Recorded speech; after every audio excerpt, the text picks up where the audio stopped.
প্রিয় শিক্ষার্থী, কেমন আছো? আশা রাখি ভালো আছো। তো প্রিয় শিক্ষার্থী, আমরা হিসাব বিজ্ঞান প্রথম পত্রের প্রথম অধ্যায় হিসাব বিজ্ঞান পরিচিতি ইন্ট্রোডাকশন টু অ্যাকাউন্টিং এই অধ্যায়ের কিছু টপিকস নিয়ে আমি আজকে ক্লাসে আলোচনা করব। প্রিয় শিক্ষার্থী, একটু মনোযোগ সহকারে তোমরা আমার ক্লাসটা দেখবা। প্রিয় শিক্ষার্থী, আমরা প্রথমে হিসাব বিজ্ঞানের ধারণা নিয়ে আমরা আলোচনা করব। হিসাব বিজ্ঞানের ধারণাতে প্রথমে আমরা ইংরেজি অ্যাকাউন্টিং শব্দের উৎপত্তি ল্যাটিন শব্দ ক্যালকুলি থেকে, যার অর্থ গণনা করা।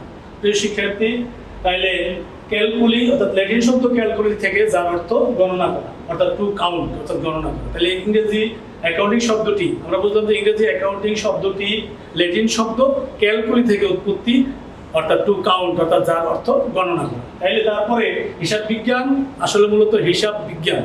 তাহলে এখানে দুটি শব্দ সমন্বিত রূপ, একটা হচ্ছে হিসাব আর একটা হচ্ছে বিজ্ঞান। তাহলে হিসাব বিজ্ঞান শব্দটি হচ্ছে হিসাব ও বিজ্ঞান এই দুটি শব্দের সমন্বিত রূপ।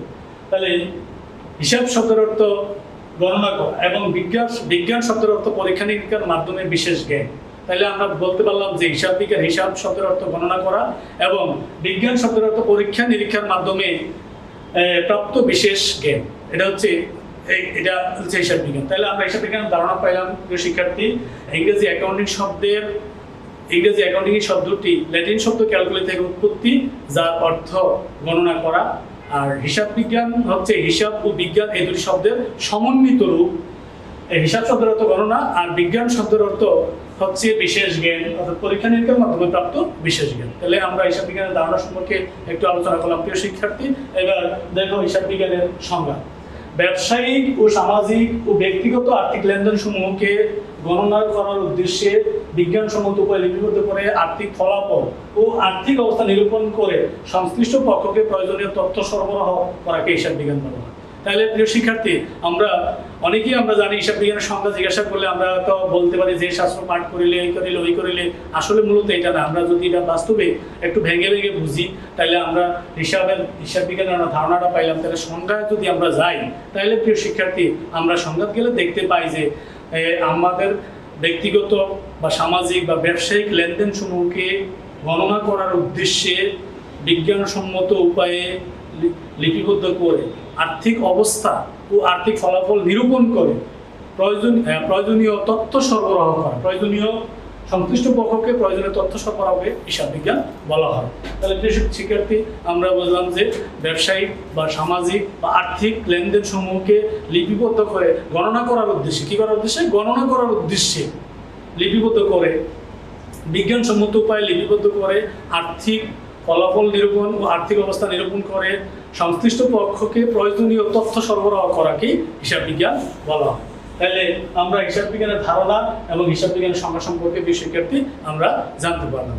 তাহলে এই পর্যায়ে প্রিয় শিক্ষার্থী, আমরা দ্বিতীয় পর্যায়ে হচ্ছে আমরা হিসাব বিজ্ঞানের উদ্দেশ্য অর্থাৎ অবজেক্টিভস অফ অ্যাকাউন্টিং অর্থাৎ হিসাব বিজ্ঞানের উদ্দেশ্য। আসলে কি উদ্দেশ্যে হিসাব বিজ্ঞানটা আমরা হিসাব রাখি বা হিসাব বিজ্ঞান করি, বা আমাদের এই বিষয়টার উদ্দেশ্যটা কি, আসলে কি উদ্দেশ্যে। তাহলে আমরা সংজ্ঞাতে আমরা জানলাম, আমরা হিসাব শব্দের অর্থ গণনা করা আর বিজ্ঞান শব্দের অর্থে হচ্ছে এটা বিশেষ জ্ঞান। তাহলে ব্যবসার আর্থিক লেনদেন সমূহকে গণনা করার উদ্দেশ্যে বিজ্ঞানসম্মত উপায়ে লিপিবদ্ধ করে আর্থিক ফলাফল নিরূপণ করে প্রয়োজনীয় সংশ্লিষ্ট পক্ষকে প্রয়োজনীয় তথ্য সরবরাহ করাকে হিসাব বিজ্ঞান বলা হয়। তাহলে প্রিয় শিক্ষার্থী, এবার আমরা জানবো যে হিসাব বিজ্ঞানের উদ্দেশ্য অর্থাৎ অবজেক্টিভস অফ অ্যাকাউন্টিং অর্থাৎ এই হিসাব বিজ্ঞানের উদ্দেশ্য। তাহলে হিসাব বিজ্ঞানের উদ্দেশ্য সমূহকে বিভিন্ন ভাগে ভাগ করা যায়, যথা এক, প্রধান বা মূল উদ্দেশ্য, আর অন্যগুলো হচ্ছে প্রাথমিক উদ্দেশ্য, অন্যান্য উদ্দেশ্য। তিনটা ভাগে আমরা ভাগ করছি, প্রধান উদ্দেশ্য, প্রাথমিক উদ্দেশ্য আর অন্যান্য উদ্দেশ্য।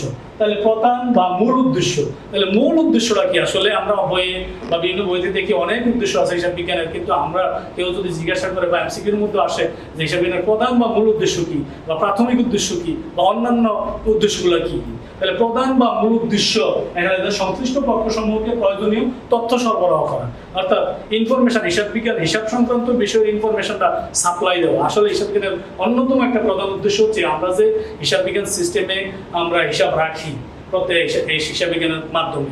তাহলে এই যে আমাদের প্রয়োজনীয় তথ্যগুলো যে উৎপাদন হচ্ছে, যেমন নিট লাভ কত, নিট ক্ষতি কত, মোট লাভ কত, তারপরে মোট সম্পদ কত, মোট দায় কত, প্রাপ্য হিসাব কত, প্রদেয় হিসাব কত, মোট মাল ক্রয় কত, বিক্রয় কত, দেনাদার কত, পাওনাদার কত, ঋণ কত ইত্যাদি বিষয়, এই যে এই তথ্যগুলো আমরা হিসাব বিজ্ঞানের সিস্টেমেটিক পর্যায়ে লিখিত করে লিপিবদ্ধ করে আমরা এই তথ্যগুলো যে তথ্যগুলো হিসাব বিজ্ঞানের মাধ্যমে পাই, এই তথ্যগুলো বিভিন্ন পর্যায়ে সরবরাহ করা, অর্থাৎ বিভিন্ন ব্যক্তি প্রতিষ্ঠান বা যারা ইউজ করে এই হিসাব বিজ্ঞানের তথ্যগুলোকে তাদের মধ্যে সরবরাহ করা, এটা হচ্ছে অন্যতম প্রধান বা মূল উদ্দেশ্য হচ্ছে এইটা, যে তথ্যগুলো সরবরাহ করা বা সাপ্লাই দেওয়া, এটা হচ্ছে অন্যতম প্রধান উদ্দেশ্য। তোমাদের যদি একটা প্রশ্ন করে যে হিসাব বিজ্ঞানের প্রধান বা মূল উদ্দেশ্য কি, এটাই বলতে হবে যে আধুনিক হিসাব বিজ্ঞানের প্রধান বা মূল উদ্দেশ্য হচ্ছে হিসাব সংক্রান্ত বিষয়, হিসাব প্রয়োজনীয় সংশ্লিষ্ট পক্ষ কি, অর্থাৎ বিভিন্ন পক্ষ যারা কারা হিসাব তথ্য ব্যবহার করে, আমরা পরের ক্লাসে আসবো, এই প্রয়োজনীয় পক্ষসমূহকে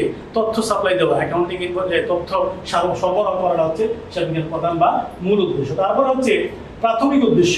তাহলে প্রাথমিক উদ্দেশ্য হচ্ছে লেনদেন সমূহকে ধারাবাহিকভাবে স্থায়ীভাবে হিসাবের বইতে লিপিবদ্ধ করা, লেনদেন সমূহকে স্থায়ীভাবে হিসাবের বইতে লিপিবদ্ধ করা। এই যে আমাদের ব্যবসায়ের প্রত্যেক জীবনে বা ব্যবসায়ের যে প্রত্যেক দিনে যে ঘটনা লেনদেনগুলো ঘটতেছে, যে আজকে 10 লাখ টাকার মাল ক্রয় করলাম, 20 লাখ টাকা মাল বিক্রি করলাম, বেতন দিলাম কর্মচারীদের, একটা যন্ত্রপাতি কিনলাম, একটা মেশিন কিনলাম, একটা কম্পিউটার কিনলাম, টোটাল এই যে প্রত্যেক দিন যে লেনদেনগুলো ঘটতেছে, এই লেনদেনগুলোকে ধারাবাহিকভাবে এবং ধারাবাহিকতা দৈনিক দিনের ক্রমানুসারে তারপর স্থায়ীভাবে হিসাবের খাতায় লিপিবদ্ধ করা, অস্থায়ী না যে আজকে লিখলাম কাল মুছা দিলাম, পরশু লিখলাম তারপরের দিন মুছা দিলাম, এটা না, স্থায়ীভাবে লিপিবদ্ধ করা। তাইলে আমরা প্রিয় শিক্ষার্থী আমরা বুঝতে পারলাম যে প্রধান উদ্দেশ্য যে সংশ্লিষ্ট পক্ষকে তার হিসাব বিজ্ঞানের তথ্যটা সরবরাহ করা, এটা প্রধান উদ্দেশ্য। আর প্রাথমিক যে উদ্দেশ্যটা হচ্ছে, এই প্রাথমিক উদ্দেশ্যটা হচ্ছে লেনদেন সমূহকে ধারাবাহিকভাবে স্থায়ীভাবে হিসাবের বইতে লিপিবদ্ধ করা। এই যে লেনদেন আমি একটু আগে উদাহরণ দিলাম, যে লেনদেনগুলো ঘটে দৈনন্দিন জীবনে ব্যবসায় প্রত্যেক দিন যে লেনদেনগুলো ঘটে, এগুলারে আমরা ধারাবাহিকভাবে অর্থাৎ তারিখের ক্রমানুসারে পর্যায়ক্রমে আমরা স্থায়ীভাবে হিসাবের বইতে লিপিবদ্ধ এটা করা, এটা হচ্ছে হিসাব বিজ্ঞানের আরেকটি অন্যতম প্রধান উদ্দেশ্য। তারপরে প্রিয় শিক্ষার্থী অন্যান্য উদ্দেশ্য, এই অন্যান্য উদ্দেশ্যগুলো আমাদের জানতে হবে। অর্থাৎ এই থিওরিক্যাল বিষয়টা আমি আবারও ক্লিয়ার করি প্রিয় শিক্ষার্থী, তোমরা যে ভাববা যে এই এখানে আমরা হিসাব বিজ্ঞানের যে গাণিতিক বিষয়, এই গাণিতিক বিষয়ের সময় আমার এই থিওরিক্যাল জানার দরকার কি? আসলে বিষয়টা হচ্ছে আমি প্রথম ক্লাসে বলে গেছি যে এখানে এগুলো জানতে হবে এই কারণে, কারণ এই হিসাব বিজ্ঞানের থিওরিক্যাল জিনিস না জানলে হিসাব বিজ্ঞানটা সম্পূর্ণ হয় না, পরিপূর্ণ হয় না। তারপরে পরীক্ষার এমসিকিউ করার জন্য, তার জ্ঞান অর্জন করার জন্য তোমার এই থিওরিক্যাল জিনিসগুলো জানতে হবে। তোমার জিজ্ঞাসা করা হইলো যে তুমি হিসাব বিজ্ঞান কাকে বলে বা হিসাব বিজ্ঞানের সম্পর্কে ধারণা দাও, তুমি বললা যে স্যার আমাকে এটা ছাড়া অঙ্ক দেন আমি পারবো। আসলে এটা কি কোনো উত্তর? আগে তোমাকে যে কোশ্চেনটা করা এই কোশ্চেনের অ্যান্সার দিতে হবে। তুমি হিসাব বিজ্ঞানের সংজ্ঞা জানো না, ধারণা জানো না, উদ্দেশ্য জানো না, কিন্তু তোমার অঙ্ক দিলে তুমি সব পারো, তাহলে এটা তো পুরোপুরিভাবে সম্পূর্ণভাবে জানা হলো না। আসল বিষয়টা তো মৌলিক বিষয়গুলো জানতে হবে, তারপরে আমার গাণিতিক বিষয়, আর মৌলিক বিষয়গুলো ভালোভাবে জানলেই গাণিতিক বিষয়টা হবে প্রিয় শিক্ষার্থী। তাহলে এবার আমরা প্রধান উদ্দেশ্য বা মূল উদ্দেশ্য, প্রাথমিক উদ্দেশ্য শেষ করলাম, তারপর হচ্ছে অন্যান্য উদ্দেশ্য। তাহলে প্রিয় শিক্ষার্থী অন্যান্য উদ্দেশ্যের মধ্যে এক আর্থিক ফলাফল নির্ণয় করা। তাহলে প্রিয় শিক্ষার্থী ব্যবসায়ের প্রধান উদ্দেশ্য হচ্ছে মুনাফা অর্জন করা। তাহলে এই মুনাফাটা যে অর্জন করা, ব্যবসায়ের মুনাফা অর্জন করবে ব্যবসার মালিক গঠন করে, তারপরে লেনদেন হয় সারা বছর ব্যাপী, তাহলে তারপরে বছর শেষে তাদের ব্যবসায়ের মালিকের উদ্দেশ্যটা থাকে যে আমি মুনাফা অর্জন করবো বা মুনাফা অর্জন করতে চাই, ক্ষতিও হয়।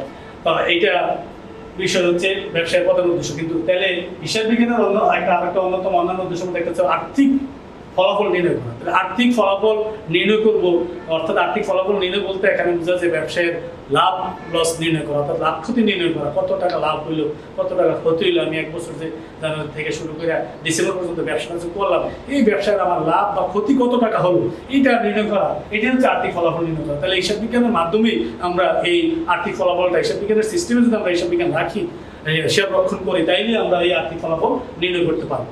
তারপরে 2 নম্বর পয়েন্ট শিক্ষার্থী, পরের পয়েন্ট হচ্ছে আর্থিক অবস্থা নিরূপণ করা। তাহলে আর্থিক অবস্থা নিরূপণ করা সেম এটার মতো আরেকটা পর্যায়। অর্থাৎ আর্থিক অবস্থা বলতে এখানে বোঝায় ফিনান্সিয়াল পজিশন, অর্থাৎ আমার ব্যবসার মোট ইয়ার এন্ডে বা বছর শেষে ব্যবসার মোট সম্পদ কত বা একটা নির্দিষ্ট সময় শেষে মোট দায় কত, মালিকানা সত্ত্ব অর্থাৎ মালিকের পাওনার পরিমাণ কত, এইগুলো জানা। মোট সম্পদের মধ্যে আবার শ্রেণীবিভাগ আছে, স্থায়ী সম্পদ, চলতি সম্পদ, তারপরে আবার দায়ের মধ্যে স্থায়ী দায়, চলতি দায়, এইগুলো জানা। বিভিন্ন ভাগে ভাগে সম্পদ, দায়, তার মালিকানা সত্ত্ব, এইগুলো জানার জন্য আমরা আসলে আর্থিক অবস্থা নিরূপণ করি। তাহলে একমাত্র হিসাব বিজ্ঞানের সিস্টেমে হিসাব রাখলেই এই আর্থিক অবস্থাটা সঠিকভাবে নিরূপণ করা যায়। তাহলে হিসাব বিজ্ঞানের আরো একটা উদ্দেশ্য হচ্ছে আর্থিক অবস্থা নিরূপণ করা। তারপরে প্রিয় শিক্ষার্থী 3 নম্বর হচ্ছে জালিয়াতি রোধ। তাহলে জালিয়াতি রোধ বা চুরি জালিয়াতি রোধ, যদি একটা প্রতিষ্ঠানে সঠিকভাবে হিসাব বিজ্ঞানের সিস্টেমে হিসাব না রাখে তাহলে প্রতিষ্ঠানে তো এই চুরি জালিয়াতি এগুলো বেড়ে যাবে। কারণ আমি আজকে মাল বিক্রি করবো, ক্যাশিয়ারে মাল বিক্রি করছে বা একজন সেলসম্যান মাল বিক্রি করে সে টাকা নিয়ে গেছে, যদি টাকার কোনো হিসাব না থাকে বা সঠিকভাবে লিখিত না হয় বা প্রামাণ্য দলিলের মাধ্যমে যদি লেনদেনটা না হয় তাহলে তো একদম বিশৃঙ্খল হবে। অর্থাৎ বিভিন্ন জনে বিভিন্নভাবে জালিয়াতি করবে, চুরি করবে, এটা করবে যদি সঠিক হবে। তাহলে হিসাব বিজ্ঞানের অন্যতম একটা উদ্দেশ্য হচ্ছে জালিয়াতি রোধ করা, চুরি বা জালিয়াতি রোধ করা। তারপরে প্রিয় শিক্ষার্থী পদ্ধতি দেনাপনা নিষ্পত্তি।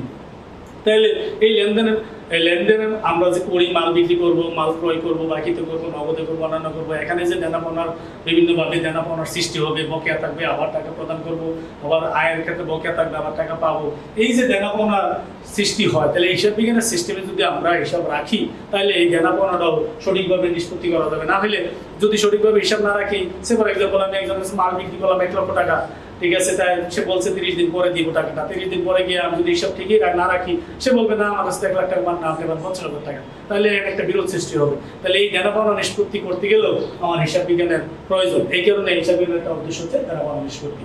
তারপরে প্রিয় শিক্ষার্থী, তারপর হচ্ছে জবাবদিহিতা সৃষ্টি, অর্থাৎ অ্যাকাউন্টেবিলিটি। অর্থাৎ জবাবদিহিতা যেখানে থাকবে না, এটা প্রতিষ্ঠান, এটা ব্যবসায়িক প্রতিষ্ঠান হোক, অব্যবসায়িক প্রতিষ্ঠান হোক, এটা পারিবারিক হোক, সামাজিক হোক, যেখানে জবাবদিহিতার সৃষ্টি না থাকবে, জবাবদিহিতা না থাকবে, সেখানে আসলে কোনো কিছুই হবে না। তাহলে অ্যাকাউন্টিং এমন একটা বিষয় যে যেখানে জবাবদিহিতার সৃষ্টি হয়। তাহলে জবাবদিহিতার সৃষ্টি এই অ্যাকাউন্টেবিলিটি, অর্থাৎ এই জবাবদিহিতা হিসাব বিজ্ঞানের মাধ্যমেই জবাবদিহিতার সৃষ্টি হয়। তাহলে সুতরাং হিসাব বিজ্ঞানের একটা অন্যতম উদ্দেশ্য হচ্ছে হিসাব বিজ্ঞানের সিস্টেমে হিসাব রাখলে জবাবদিহিতার সৃষ্টি হয়। তারপরে শিক্ষার্থী হচ্ছে গাণিতিক শুদ্ধতা আছে। হিসাবের যে আমরা হিসাব রাখতেছি, যে কোনো বিভিন্ন পর্যায়ে বিভিন্ন লেনদেনগুলো আমরা প্রত্যেকটা পর্যায়ে হিসাব রাখতেছি, এই যে রাখতেছি এটার হিসাব বিজ্ঞানের মাধ্যমে আমাদের গাণিতিক শুদ্ধতারাও যাচাই করতে পারি, আমরা কি ভুল ত্রুটি করলাম কিনা, না শুদ্ধ হইল কিনা, এই গাণিতিক বিষয়টা আমরা যাচাই করতে পারি এই হিসাব বিজ্ঞানের মাধ্যমে। তারপর হচ্ছে প্রিয় শিক্ষার্থী 7 নম্বর হচ্ছে কর নির্ধারণের সহায়ক, অর্থাৎ ট্যাক্স। এই যে ট্যাক্স মানে কর দিতে হয় সরকারকে, বিভিন্ন পর্যায়ে ভ্যাট দিতে হয়, কর দিতে হয়। এই যে কর দিতে হয়, তাহলে কর তো সঠিক পরিমাণ দিতে হবে আর সরকারকে। তাহলে আমার ব্যবসা অনুযায়ী আমার সঠিক পরিমাণ কর সরকারকে দিতে হবে। সঠিক পরিমাণ কর দিতে হলে আমার সঠিক হিসাব লাগবে, সঠিক হিসাব বিজ্ঞানের সিস্টেম হিসাব রাখতে হবে। দেখার পরে আমাদের লাভ কত, ক্ষতি কত, লাভ ক্ষতির উপরে আমরা ট্যাক্সটা সরকারকে দিব। তাহলে বা আমরা যদি ভ্যাট দিই, আমরা সঠিক মাল বিক্রয়ের উপরে আমরা ভ্যাট দিব। তাহলে সঠিক যদি হিসাব বিজ্ঞানের হিসাব না রাখি তাহলে কর নির্ধারণে তো ব্যাহত হবে। তাহলে হিসাব বিজ্ঞানের সিস্টেম রাখলে কর নির্ধারণে সহায়ক হবে। তারপরে প্রিয় শিক্ষার্থী আর হচ্ছে বাজেট প্রণয়ন।